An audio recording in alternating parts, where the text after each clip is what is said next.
All right, you said you want a skin fade, right? Yep. And you said you wanted medium height or you wanted high? I like to go a little bit higher this time. A little bit high? All right, cool. So first thing we're gonna do is we're gonna put this line in all the way around with these trimmers. Now, the key here is not to do this, right? You don't wanna do that because what that does is when it's time to fade out, it makes that hard a little bit more indented in and it's harder to remove. So save yourself the headache by just going up with it, right? And I got his about a little bit medium height. Now I'm gonna leave it medium height for now, right? Because I'm gonna teach you how to stretch this fade, okay? Still about medium height. I'm going to the back here.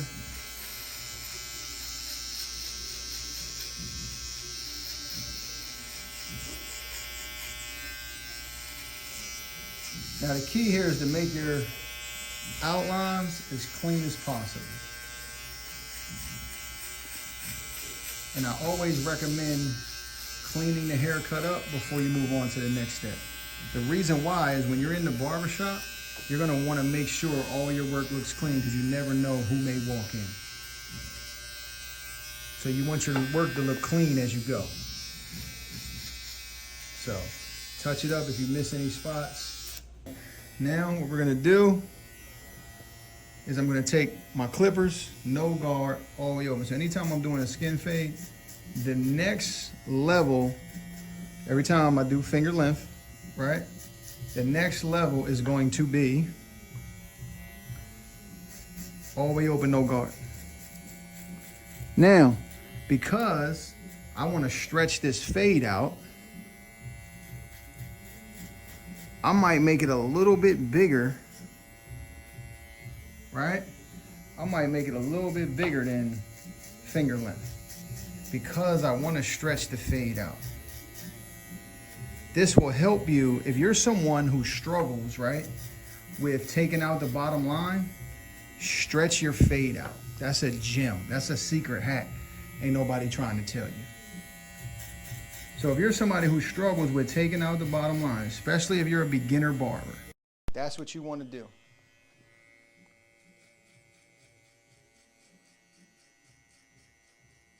Stretch the fade out.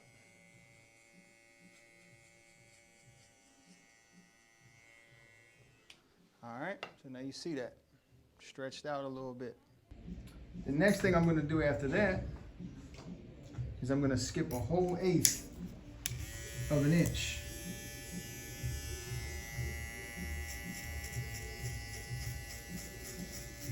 And start to go up a little bit higher on a finger length, right? All this, when I'm setting these levels, once again, all of this is with the clipper the lever closed.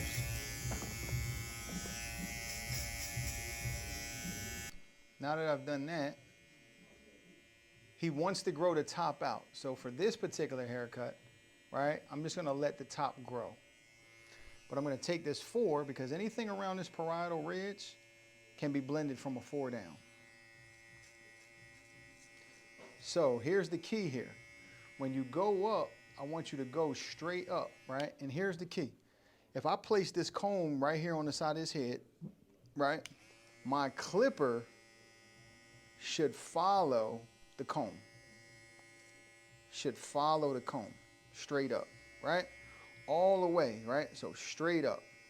If I do that, what that allows me to do is keep the square shape and form in terms of the clipper work. Because I'm going straight up, right? If I place the comb here, I'm doing the same thing.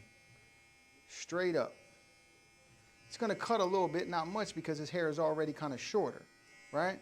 But that's what I wanna be able to create, straight up, right? What it's gonna allow me to do is create a smooth transition from the top into the side. See how I did that?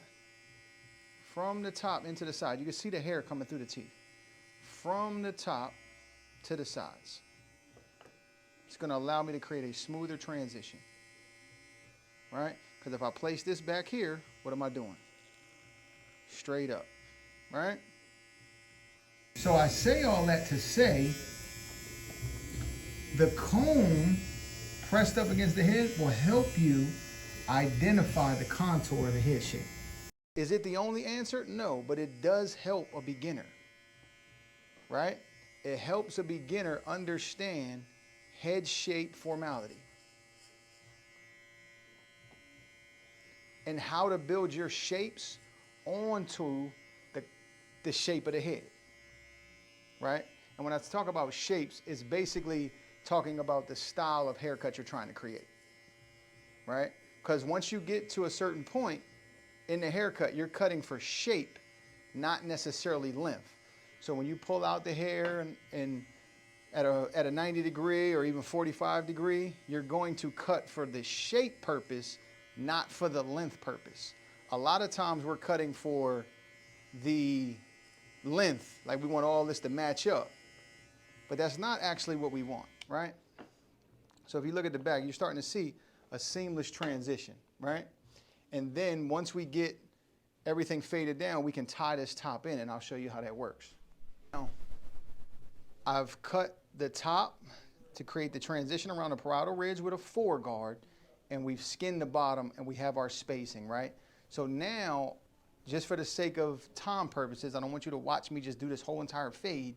What I'm going to do now is I'm going to take my 3, open it up all the way, and we're going to start reducing down from this 4 zone into the 2 zone and then into the 1.5 zone and so on and so forth, all the way down, like you've probably seen me do in all my other tutorials. So I'm going to speed this up, and then I'm going to show you how we can tie the top in to the sides, you know, just to give you some tips to make your life easier when it comes to cutting different textures. So I'm going to do this, and then I'll come back towards the end. All right, now what we're going to do now is you can see there's still a line at the bottom, right? But the reason why I told you to stretch it, because it makes it easier, right? So now what we can do is we can close our clippers, and you can go into it, just like straight into it, like you cutting.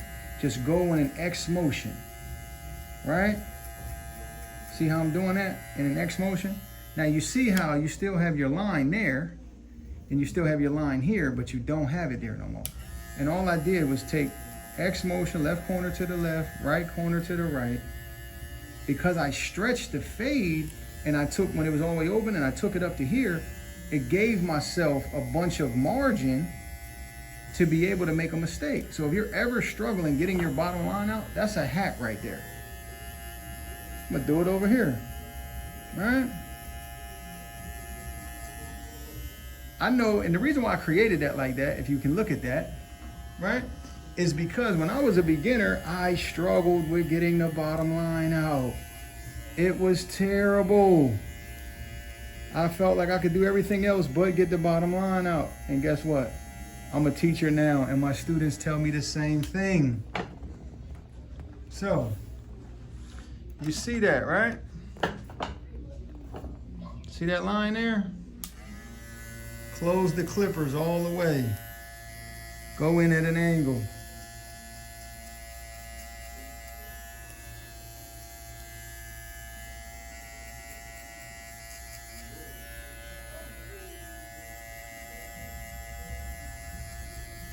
See how that's coming out? Do it again. So if you stretch the bottom line from level 1 to level 2, when you're setting in your levels, you can easily just wipe away any line at the bottom by just closing the clipper and going in an X motion and just eliminate that. See that? Now, keep in mind this haircut, right? We're keeping the top length. He doesn't want anything off the top. He wants to grow it out, but we're gonna play around with it a little bit. So stay tuned for more tutorials once he lets his hair grow out. Create some more texture, have some fun with it. But the main goal I wanted to teach you is how to fade this hair like this, right? Now, the last thing I need to show you is when I placed the comb here and I showed you that, here's how you would check that, right? you would create vertical lines and you would pull it up, right? And if I turn to the side, you see at the top, all I would do is cut that little bit off right there, right?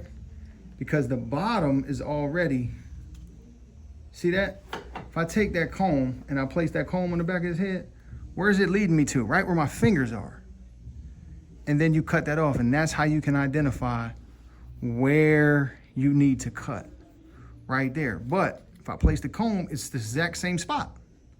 So remember when I showed you that comb trick, that tells you how to keep your shape because the comb is gonna let you know how the head shape is. So just to keep this tutorial short, I hope you got some gems out of it, and we'll see you on the next one.